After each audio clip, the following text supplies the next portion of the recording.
if Romney were to be elected, how do you think the program would be affected then?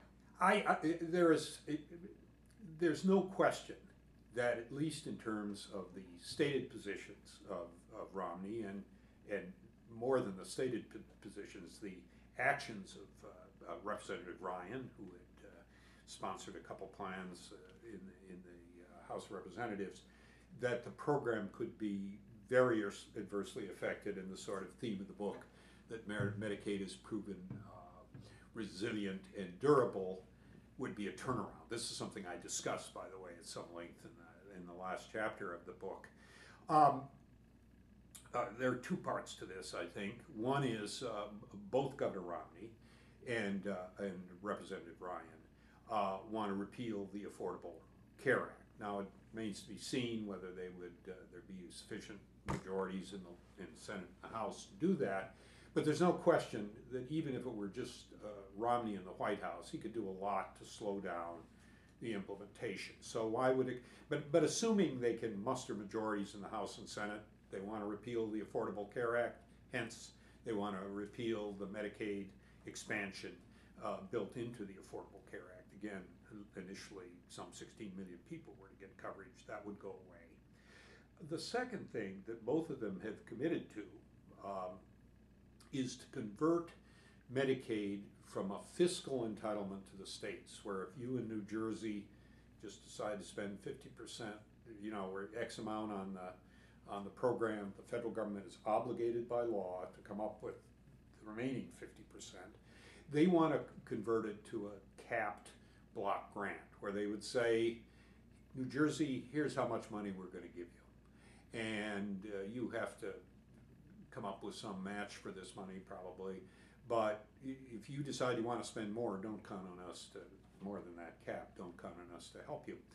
Now, you might be able to design a block grant program that's quite generous to New Jersey and the other states, of course, where it wouldn't imply significant cuts. But the plan proposed by Representative Ryan and also endorsed in substantial measure by Governor Romney would cut Medicaid, the federal share of Medicaid funding, by over 30% on a 10-year basis to the states. And this is a massive amount of money. Excuse me.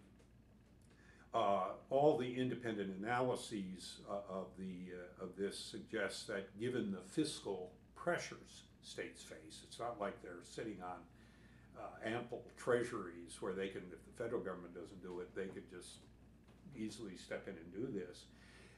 The estimates from the independent analysts, the Urban Institute, Kaiser Commission on Medicaid and the Uninsured, are that there would be fairly dramatic cuts in enrollment. There would be significant declines in Medicaid enrollment and significant increases, maybe 10, 20 million, in the number of uninsured people in this country.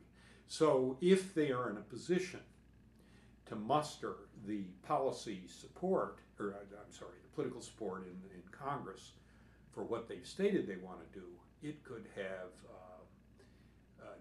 draconian, and I use the term advisedly, draconian implications for the future of Medicaid, and would certainly put it in a tailspin from the sort of growth pattern that we saw from Clinton to the present in that program.